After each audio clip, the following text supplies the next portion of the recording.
Hello, everyone. Welcome to today's episode, Iron Capital Talks. Hope everybody is doing well. The fam is good.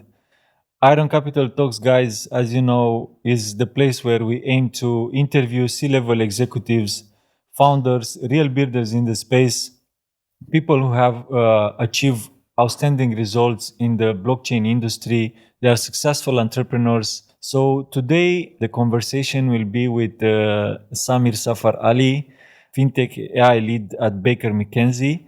He's a highly accomplished lawyer with a wide range of experience in the field of financial regulation, has a strong understanding of the legal landscape in the Middle East and North Africa, and he's well versed in the latest technology. Samir, welcome to Iron Capital Talks podcast, and thank you for accepting our invitation. Thank you, Danny. Thank you for having me.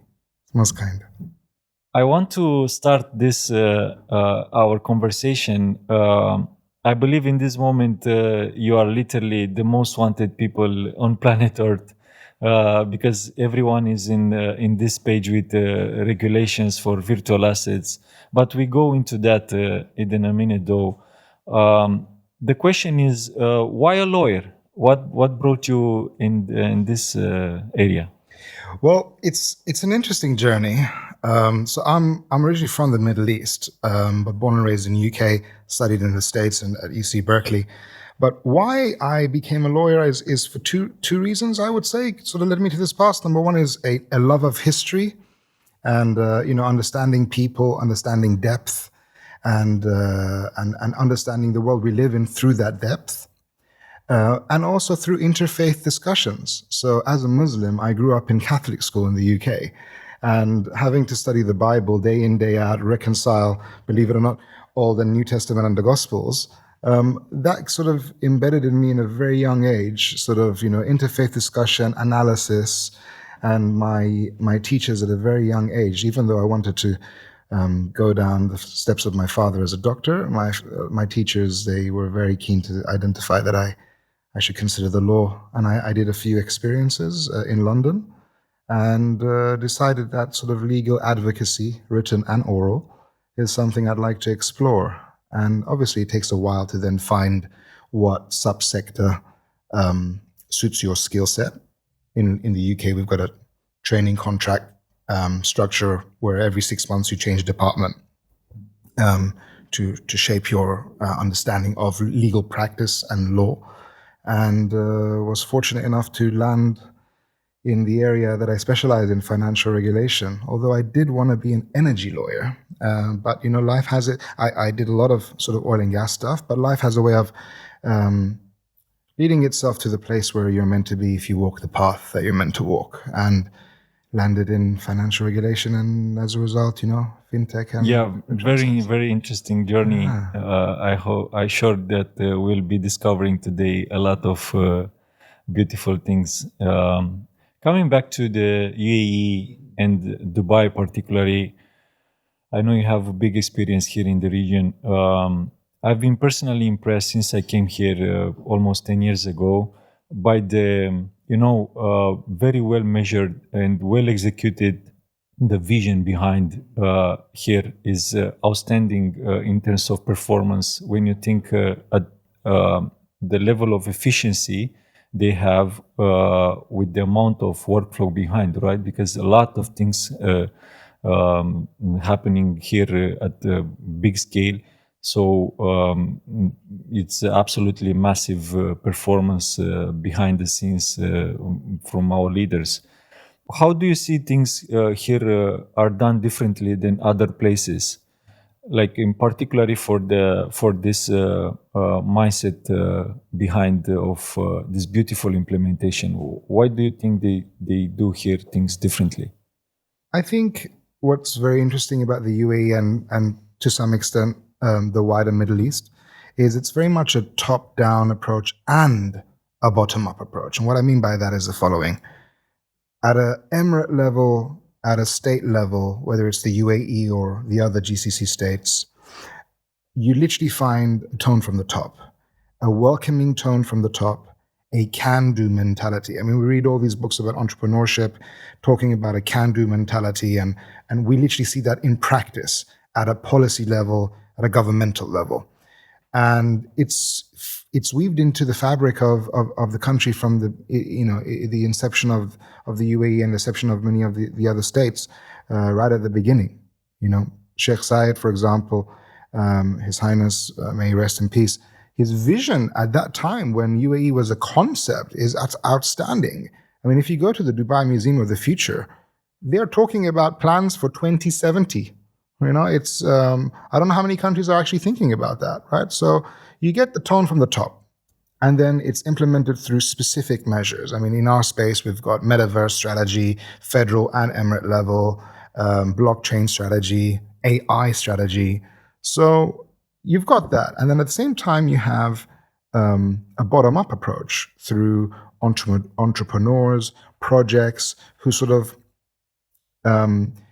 navigate the ecosystem, and that's the ecosystem is here to be helpful. For example, the VC ecosystem in the DIFC and ADGM which are two free zones here in the UAE, financial free zones, are very conducive and supportive of that kind of finance. And so it's all these different elements that come together, and you find that the green. Sorry, the yellow and the blue come together to make a green. Yeah, this is the power behind to create this perfect ecosystem for everyone who's interested to build a serious and business, develop serious partnerships. They actually created a perfect playground for these entities. Coming back to the UAE, what is how the landscape look like in terms of regulatory institutions? Like, what are the major players and who does what exactly? For those looking at the UAE for the first time, it is a bit, there is a level of complexity. Well, that's the richness of the system in terms of support vis-a-vis other states that have no support. So from a financial services regulatory perspective, you basically have the UAE is a civil law jurisdiction, right? And it has two federal level financial regulators, the Central Bank of the UAE and the UAE Security and Commodities Authority, which is akin to the SEC, for example, in the States, the capital market sector regulator, and now actually the VASP sector regulator. We get into that in a bit more detail.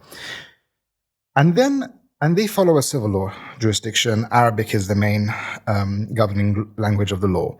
You then have these two financial free zones, one known as the DIFC, Dubai International Financial Center.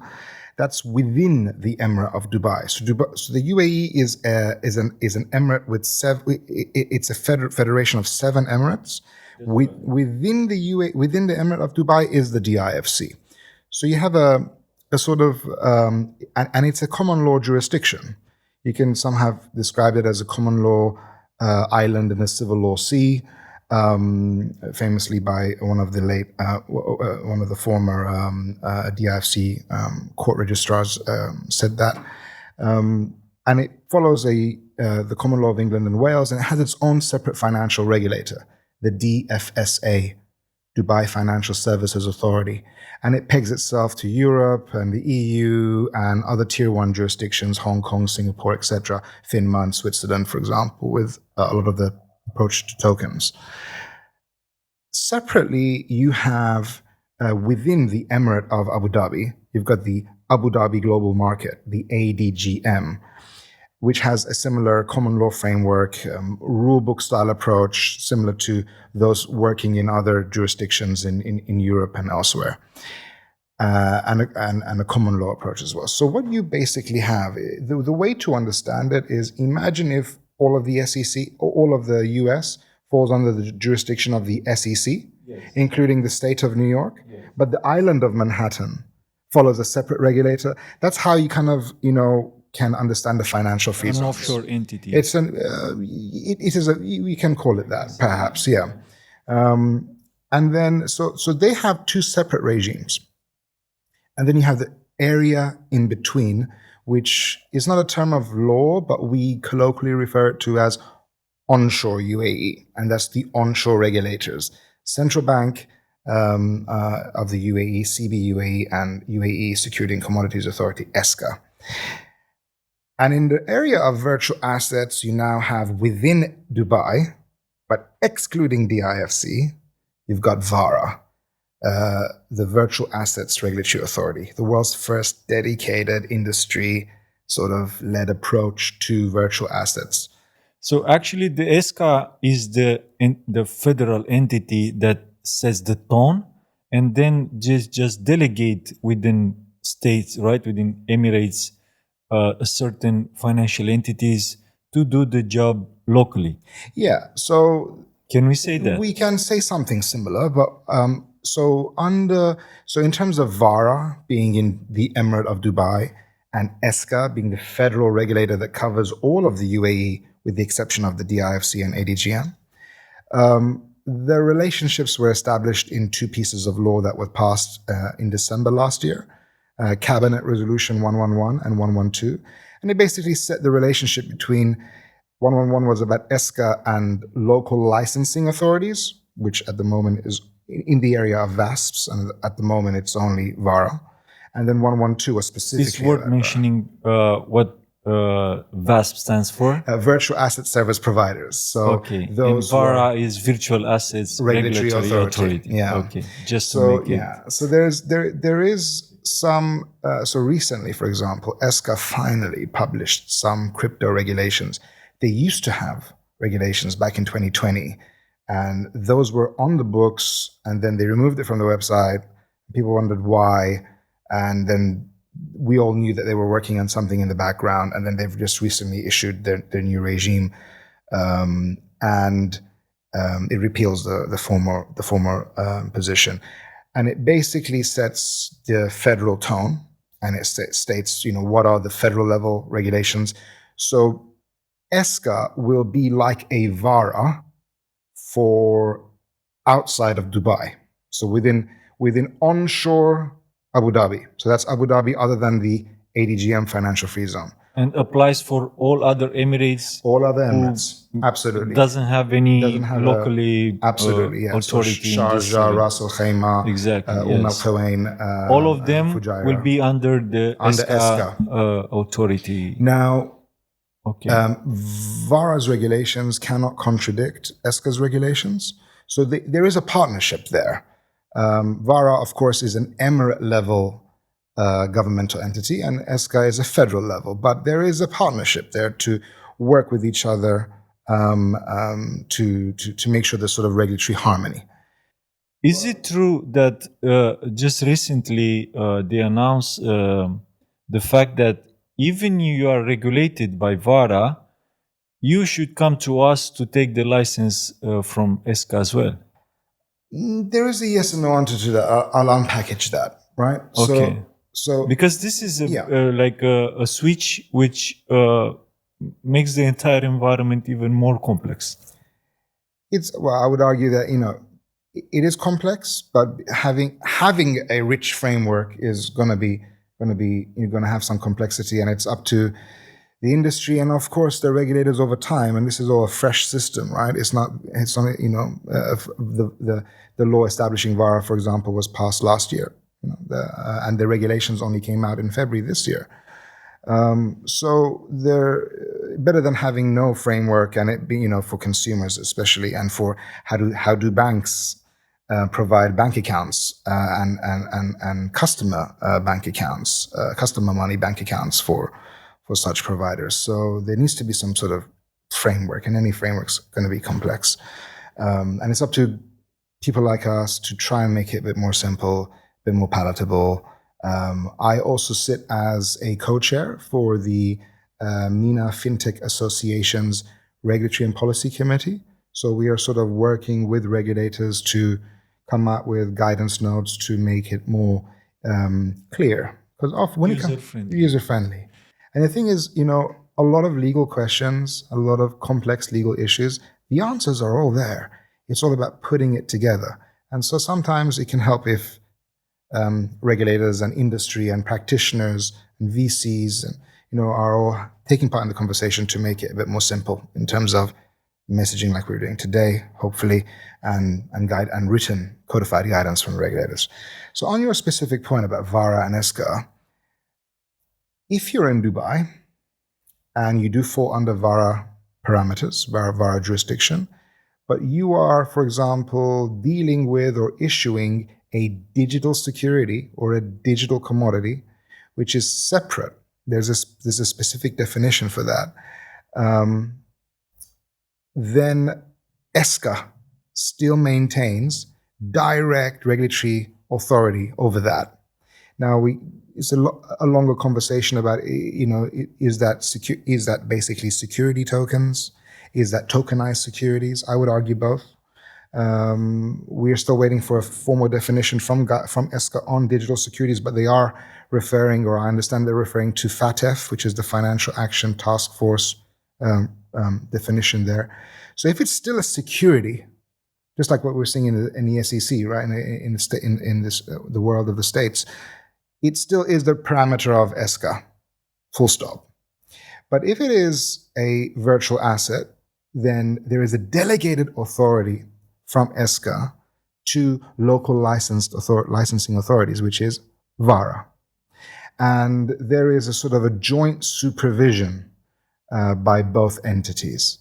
So those who are approaching, and have decided that, we're not a security, we actually are a virtual asset that falls outside of the realms of security token, tokenized security, we will approach VARA. I don't think it's a bad thing to also, even though behind the scenes ESCA are having sort of joint supervision and joint ability to request documents, request information, etc. It's always good when you're operating in this space to maintain good stakeholder relationships everywhere with all the ecosystem, and I would say that includes both. Do you have the feeling of we are facing a competition between Abu Dhabi and Dubai in terms of we did it first? And I don't see it as competition. I see it as complementary efforts. And I think when we say ESCA, is, whilst Abu Dhabi is the capital of the UAE and ESCA is a federal authority, I mean, I don't see ESCA as an Abu Dhabi authority. It's a federal UAE authority. I mean, they have offices in Dubai as well. So that's a federal level. So I think it's complementary efforts. And even though the competition is healthy, right? I mean, there is no such a thing to avoid competition, but we need to understand from here that they are not in an aggressive competition. It's a healthy competition, just bringing the UAE in front of the world. No, I think the UAE. I mean, if we even start discussing in our discussion, we include the DIFC and the ADGM, right? So into the mix of that discussion, I don't see it as competition. I see it as it's healthy. It's very supportive that we have the choice.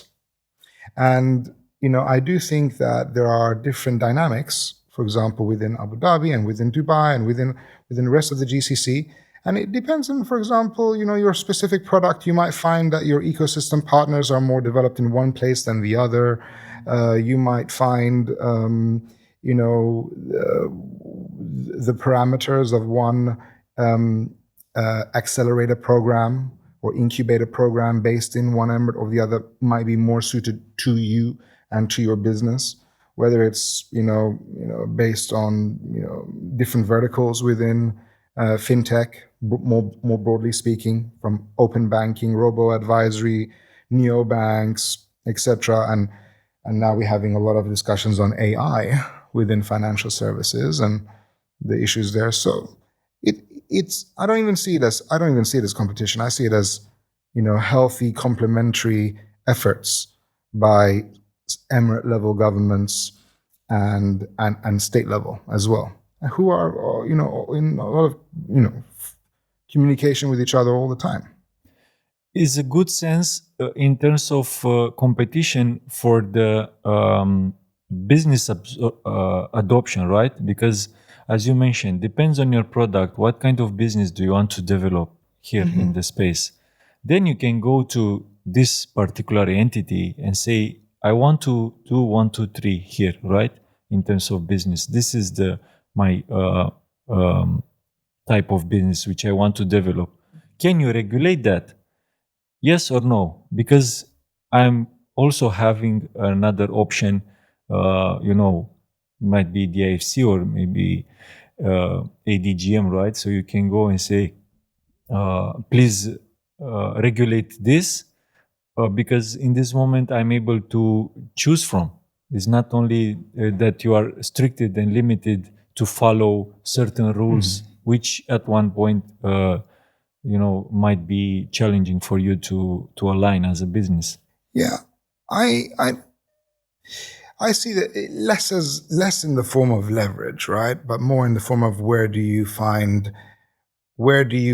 from a number of different factors, regulatory, ecosystem partners, governmental partners, which place aligns best with the vision and goals that you want to create, and do you find an enabling jurisdiction? An example to throw another sort of authority in the mix is what's happening in Ras Al Khaimah, right? So Exactly. with the initiative there for a free zone to focus on Web3. So and this is interesting. So in the UAE, unlike in say the UK, companies that first you need a commercial license, right? You need a commercial license. That's the actual company itself. And in the UK, you can just get your company certificate of incorporation.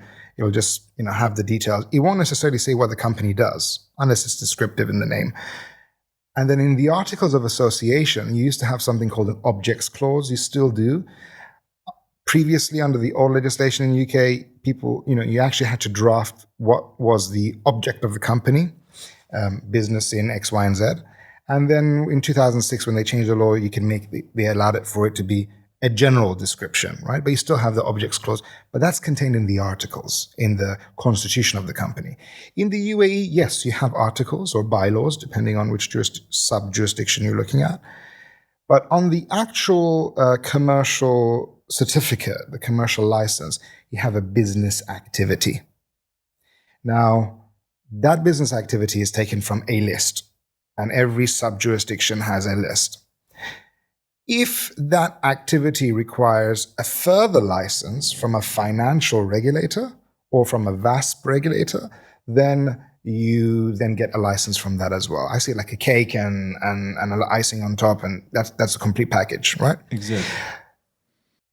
A big issue at the beginning was crypto, Web3 companies, etc. They couldn't necessarily find per se in the available list of business activities an actual business activity description that actually met what they did. So it took a bit of time, and that's where you get non-financial free zones. So DIFC, ADGM are financial free zones with a separate regulator, separate common law approach to law, separate civil and commercial laws. All the other free zones, for example, DMCC, who's been doing a great job on developing specific commercial licenses for activities, they all fall under the federal regulatory regime. They were some of the first ones to come out with actual commercial license descriptions to meet that kind of activity. So another good example is Dubai World Trade Center Free Zone, and a great example specifically on Web3 and GameFi and DeFi, DAOs in particular, is what's the new free zone in Ras Al Khaimah coming out with some of those. This initiative from Ras Al Khaimah Emirati is a financial free zone, or is it My understanding, non-financial? it's not. It's not a financial free zone. It is a free zone. Sometimes we call it economic free zone or commercial free zone, but it's a non-financial free zone. But where I think is the enabling factor in Ras Al Khaimah, I mean, the reason I even mentioned it was because you said, businesses can say, do you regulate what we're doing? We need some kind of structure. And Ras Al Khaimah has been able to identify a niche in Web3 to say, we will come out with commercial licenses that address these things. If any of those activities, whether it's GameFi, DAO, whatever it is, if they involve financial services, we now have to go to the relevant financial regulator. In Ras Al Khaimah, because they do not have a separate financial free zone, it falls under the federal regime, which is the Central Bank of the UAE or ESCA, depending if it's securities or CBUAE is more relevant for payment services and payment tokens. So yeah. When it comes to the market itself, players, individuals, investors, what's your feeling? Do you think the market still wants this permissive environment when it's like the room is no light, right? So no one can actually see you or can accuse you that you did something wrong to damaging the environment. You can do it that in a comfort zone. Or do they really know they are willing for regulations? They seek for regulations to do you think they are going to invest more when they have this feeling of a soft and regulated environment? Well, look, the scene is full of events, and gatherings, and you get to meet a number of different people. And there are those who prefer a permissive environment. But I would say, look, in an environment where there is ambiguity, it's actually a risk for you and your customers. It's not I don't see it as freedom, because there are existing laws out there that is going to catch you one way or another. For example, a lot of discussion on metaverse have been, I've had discussions about, if there is abuse on metaverse or harassment on metaverse, where's the regulation that says what crime or what jurisdiction applies?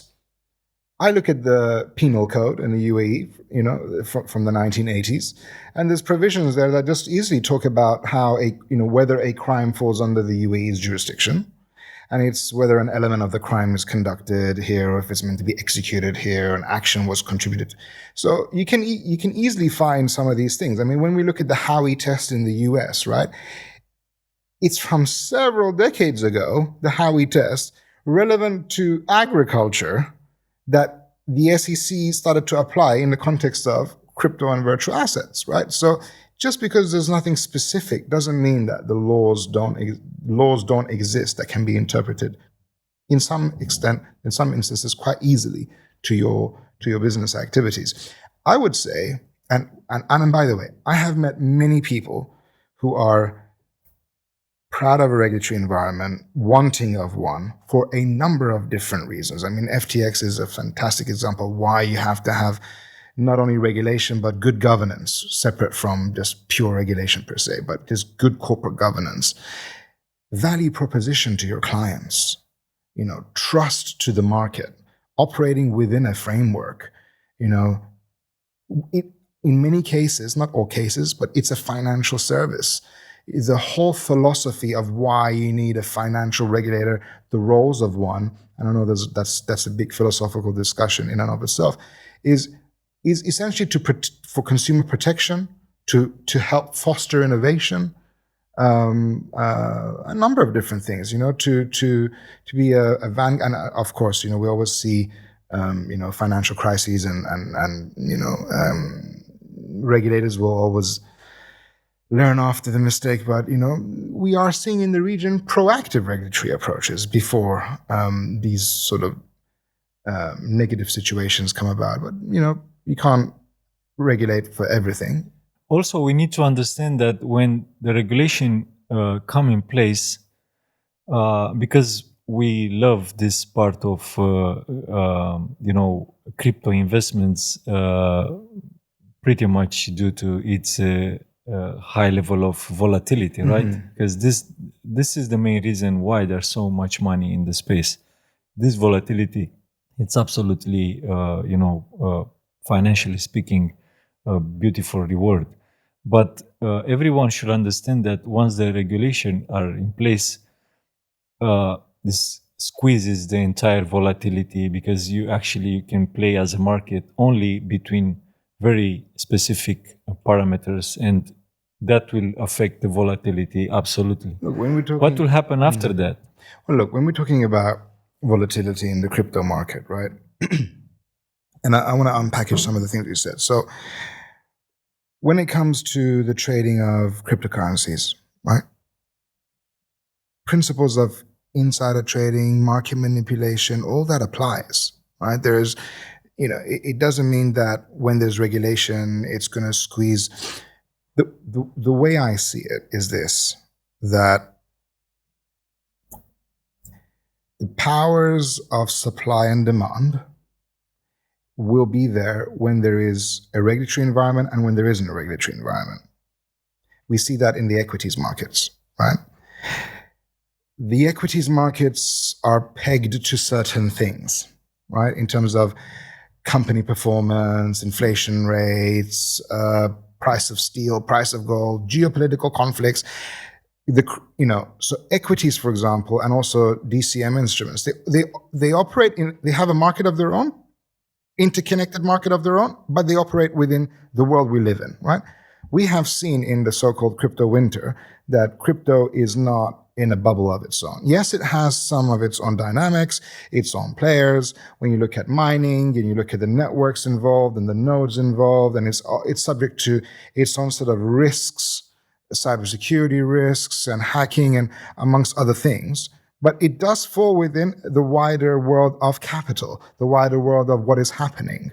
And we've seen that in actuality.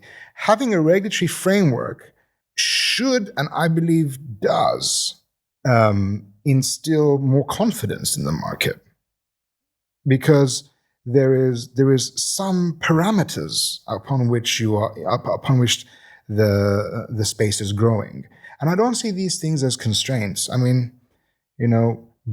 law constrains to some extent level of activity. We can't just do everything. We have to, it's within a certain framework of understanding, a social contract, as we refer to it sometimes in philosophy. So, in exchange of me collecting money from you and managing your money, and having that license to do so and the ability to publicly call out others to provide me, I have to operate in a certain way, so I see it like that.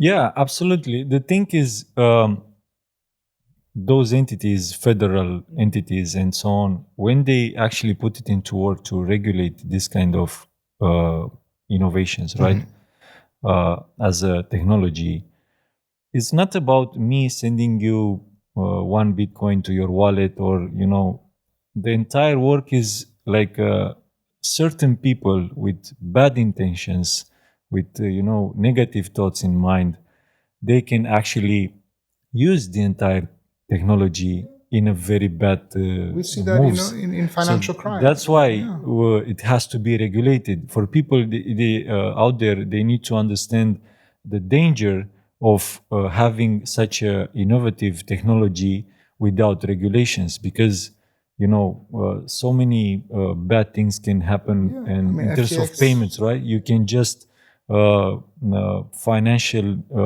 you can just put money behind the very bad activities. Of course, organized using crime, the technology in a very terrorism activities. anonymously way. Yeah, pseudonyms. Yeah, I mean this is probably one of the main concerns what we're seeing coming out of the States and their approach, because of this issue. But there are ways to deal with that. The UAE anti-money laundering law was amended in 2001 to include VASPs. The central bank recently, I believe, this week, or if not yesterday, came out with guidance on for banks who are looking to provide accounts for virtual asset service providers, crypto players and virtual asset players. What risks should they consider? Right? So we're having a very rich conversation in the UAE on these sort of things, because these risks are real. Whether it's sanctioned activities from the likes of North Korea and their input into the crypto space and hacking wallets, and these kind of things, and the use of crypto for illegal activities. These are things to consider and to stamp out, quite frankly, because it shouldn't be a free for all in that market, and it's not. And having regulatory authorities. What's really impressive about the UAE is from Dubai Police, who have a specific unit on virtual assets, to public prosecutor, to the regulators, who are civil organizations, actually civil. I mean, they have civil penalties as opposed to criminal. All that comes together to create a robust framework. I will say one thing. I believe, and I wrote a recent paper on this for the Crypto Oasis report. I argue that Beautiful job they did. yeah, with that it was a report. fantastic Yeah. report. Shout out to the Crypto Oasis Yeah. guys. They really did a good report in really capturing. Congrats, the entire- guys. Crypto Oasis. Yeah, absolutely. Sakar and the team. And it's great to have them here in our region. It's a testimony. We're talking about ecosystem, right? And it's testimony to that. My paper there, I argued that whether you're a startup or whether you're a VC, compliance and good governance should be on your agenda. For a startup, you want to be thinking about value proposition, how you're going to attract VC money, how you're going to instill confidence in the market, importantly, how you're going to limit liability, whether on the AML side, whether on the sanction side. OFAC recently sanctioned a digital assets exchange and going back to 2014, they were looking at activities since then, or on the regulatory side, or on the good governance side, because shareholders can say to directors, you didn't do your director's duties. You didn't act in the best interest of the company. You acted in the best interest of yourself. So shareholders can actually bring rights of claim. So having a good governance, and we've seen that, of course, in recent times, having a good governance and compliance within the thought process is important for value creation to the market, to the ecosystem, and to your existing and future investors. Yes. And VCs who are investing in startups, whether they have them, whether the startups have these systems or they don't, should be activist shareholders and require, as a shareholder from within, positive change in the area of regulatory compliance and good governance.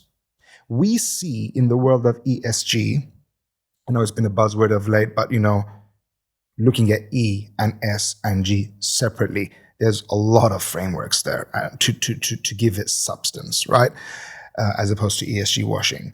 But ESG, there have been several, for example, private sector and public sector funds, sovereign wealth funds, pension funds, and some of the big players in the private sector, who are activist shareholders in existing companies. It can be food companies, it can be energy companies, it can be hospitality companies, who are using their shareholding power at annual general meetings to say, where are your policies if you're a hotel chain on identifying sex trafficking? Where are your, if you're a confectionery chain or food chain, where are your policies, or do you have policies on supply chain slavery in cocoa, or supply chain slavery in rare earth metals, or whatever? Asking these questions to create, or hopefully promote, stimulate a introspection and development in this area. For what reason? For creating a better world, right? For aligning, for creating a more equitable world, more conscious capitalism. I've got interesting papers on the whole concept of conscious capitalism that considers some of the wider implications. Taking that same approach, VCs in this space, looking at startups, should take a similar approach to help promulgate good governance and good compliance measures to create more robust investments. With innovation as a key element, right? Keep developing new things. Do you think entities like VARA, ESCA, the entities who regulate the space, do they have the ability to understand the DeFi guy who navigates the space with certain skills, like actually he's the innovator. Yeah, let's call him the innovator in the space who does high level of certain things. How vertical do you think they can reach as a regulatory entity? I mean, look, when you look at regulators, they often have, sector specialists, right? They have their insurance people, their markets people, people who understand insider trading, people who are more familiar with investment banking products or funds and units. I know for a fact, because you see these postings, and sometimes you come across these advertisements directly, that a lot of regulators in the region are or have already hired people to be, focusing on their crypto authorizations and supervision. I know the VARA team are, a lot of them come from industry, particularly the legal team. So they are some of the, sharpest minds to actually understand industry. So, some regulators are more advanced than others or more developed than others in their journey, but they're all on that same journey. And I think this is the case globally. I mean, can we really say that the SEC, for example, has a very firm grasp of virtual assets and crypto products? Some would say yes, some would say no. But I know for a fact that whether it's the UK, Singapore, Switzerland, or some of the other emerging markets, it is an area that human talent and human capital is on the agenda. And I've seen with my own eyes recruitment efforts in this area and growth efforts in this area.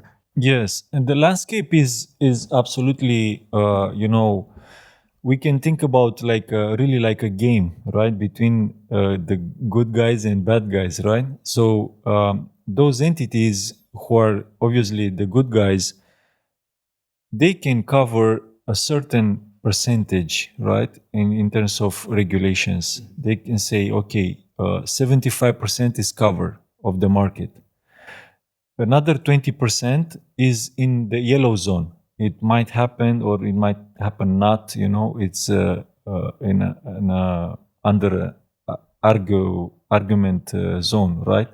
But then they have this part of like less than 5%, which are these guys who are always innovating, keeping them under their toes, uh, putting into market certain moves, new moves, right? That creates certain waves, and they see, okay, we never think about this if it's possible or not, right? Yeah, And I think the good job is where you as a regulator you cover, I don't know, 95% of the market, and as you mentioned, it's a global thing. Like always will be a guy who break the rules and do certain things. I think it's less so about breaking the rules. I mean, in light of what you're talking about innovation, and more about innovation per se, right? And we took AI is an interesting example. There's some very interesting case law already out of the UK and California and Australia and South Africa on whether AI itself can own and can create and own content that can fall under copyrightable and intellectual property per se, as opposed to having a human. And there's an interesting the case is Thaler, where he created a AI, or he created a machine, a program that designs or is supposed to be creating and designing IPable content, and whether its output can be protected. And it's being litigated around the world in some very interesting discussion. There are always going to be those cases which is pushing the edge, and if the regulators haven't thought about it, maybe even the policy hasn't even reached there yet. Is this guy who created the .it address? If you send money to that address, you lose them all, and that address does nothing. And mind blowing, he received funds more than 600 ETH, like which is in plus other crypto assets, in a total amount of $1 million. So, how do you regulate that? Well, look, as you mentioned in one of your earlier questions, the volatility within the crypto market, and I think there is a distinction between pure crypto and then virtual assets. And I do think that the world of virtual assets is way bigger than crypto. I think I personally believe that tokenization of liquid and illiquid assets is going to be the future for how we can really democratize finance, have access to financial instruments that were only traditionally available to institutional investors, high net worth institutional investors, and also will free up an incredible amount of liquidity in the market, which will be of great interest to both emerging and more mature markets. So, but on your point, look, you will always get players who are looking to exploit that situation, looking to and if there was one thing anyone looking to get into the crypto space and wanted to or the virtual asset space, the fintech space, I would say is education. Understanding some of these things. And of course, YouTube is a great resource for so many of these things. There are educational programs as well to formalize some of that learning. But, a lot of that learning is available out there already. And educating yourself on proof of stake, proof of works, and the various other, blockchain related protocols and other non-chain related protocols. This brings me to the next question, which I want to address you is, what piece of advice do you have for the guy out there who is watching us and he never touched crypto, right? He hasn't taken any move into investments or something like that, but he believes that crypto it is going to be next technology in the world or something like this. What do you think it will be the right path for those individuals to have a soft landing and safely touch into the crypto space? Whether it's crypto, whether it's virtual assets, or whether it's anything else, reading, right? Reading and listening and learning, getting involved in the relevant circles wherever you are, attending events, being inspired through talks. And Dubai has got so many of these talks. You will slowly identify, those who are of substance and those who are more here for the hype, and whenever there is hype, there will always be attraction for people looking to Quick schemes. Pump and dump and all that kind of stuff. For example, even on tokenization, I often, when I advise startup companies, I often sometimes try my best, unless unless the economics are right, don't tokenize, don't issue a token, don't do a token offering. There's no point. If it's a PR scheme to gain publicity, let's focus on fundamental businesses, the fundamentals of the business, and then we can explore whether this is gonna, help. On your question, I think it's education. Understand the 101s of Ethereum and the Bitcoin blockchain and the number of different protocols we have out there. Educate yourself on cybersecurity. Educate yourself on the major players and what the industry is. It's such a fast-moving industry. As a regulatory lawyer, it's one of the few areas that is constantly changing, and that has been exponentially so with virtual assets and fintech generally. For example, I took the extra effort to, over the last 12 months, actually learn coding. both the program with King's College London and also with Harvard, a full 12-month computer science program. So I kind of, upskilled or tried to upskill myself, at least to understand. That's beautiful. Yeah, Beautiful. it was. I love learning anyway. As those who know me, I'm always, sort of educating myself in one way or another. The next frontiers for me is to really get into some of the more technical details on AI, MLOps, machine learning operations, and the protocols for lifting the black box of bias and understanding how AI reached to a certain decision. Data protection, cybersecurity has been something I had to upskill on many projects. So education is. I think this is the main keyword of being successful. Education, self-education, the amount of work you need to put behind the work, right? As you just mentioned, you are constantly looking to elevate your skills, go in the direction of the world is going, the new economy, new moves in the market. You need to stay up to date with everything.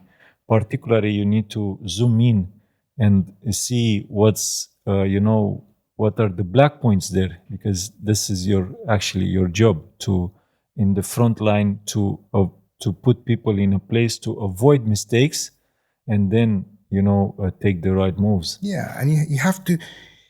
This, what I'm about to say, when you open your topic by saying sort of philosophical approaches to business, and obviously I'm a lawyer, right? So and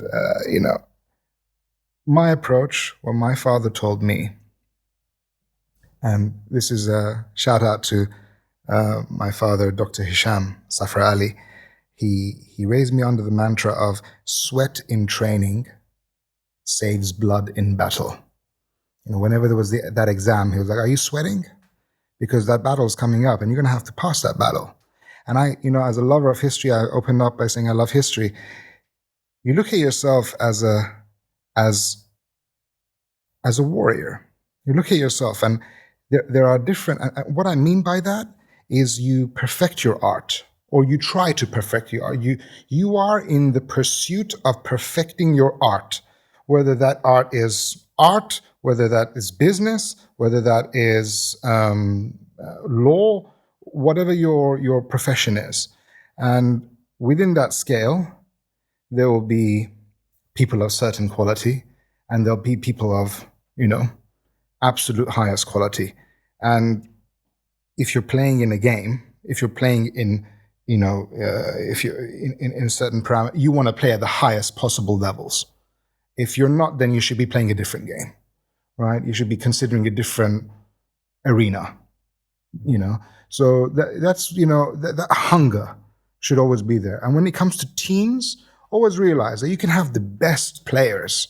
If they are facing the challenges that they are facing, they might be able to only, address a few challenges here, a few challenges there. But when you're a team, you look at military history, and some of the greatest armies are those where teamwork, because of the constant working together, alignment of values, they would always go together and execute different things altogether.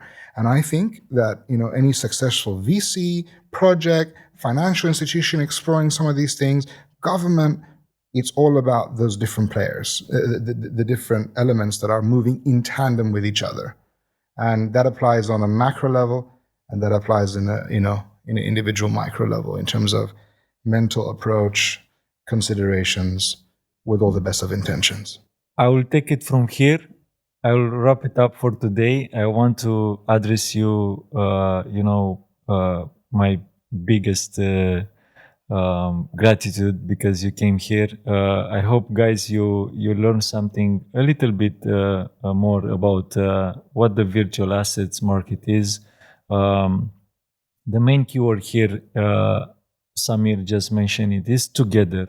We are here together to educate ourselves, keep learning. I want to bring you at this table valuable people who can, provide, educate us in terms of what does it take to become an iron investor who make Iron Investments.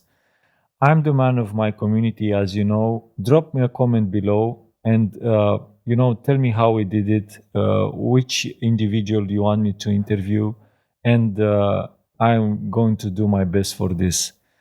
Otherwise, you can find us on LinkedIn, Instagram, Facebook, and Twitter, Iron Capital News, and see you on the next one.